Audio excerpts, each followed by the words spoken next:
तेव्हा ॲक्युपंक्चर ही जी नॉलेज आहे 9-9 इंच काय आम्ही 11-12 इंच सुद्धा सुया घालतो पण कुठेही न डॅमेज होतात. तर सायटिका जो प्रॉब्लेम आहे सायटिका प्रॉब्लेम तर त्याच्यामध्ये आता ह्या ज्या सुया आहेत ना ह्या लहान सुया आहेत 1 चुंच्या आहेत. त्याच्यानंतर मोठ्या सुया असतात फार लांब सुया असतात तर त्या सुया आपण सायटिकामध्ये यूज करतो. सायटिका म्हणजे स्लिप डिस्क झाला आणि त्याच्यानंतर जर ऑपरेशन केलं आपण तर ऑपरेशन केल्यानंतर काय होतं की फक्त मॅक्झिमम कमरेचं दुखणं कमी होतं पण सायटिका कधीच कमी होत नाही कारण ती नर्व प्रेस झालेली असते आणि ती दुखावलेली असते. त्याला ट्रीट करायला आम्हाला लांब सुई म्हणजे एवढं बटक त्याच्यातून एवढ्या एका स्मॉल एरियातून ती सुई जावी लागते आणि पायापर्यंत त्याचे सेन्सेशन्स येतात. एवढ्या लेवलवर ॲक्युरेसी पाहिजे.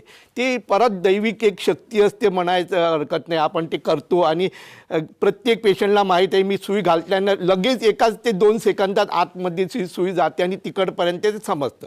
तेव्हा ॲक्च्युअल आतमध्ये डिटेलिंग जेव्हा माहीत आहे तेव्हा ते शक्य होतं काहीही तऱ्हेनं शक्य होतं.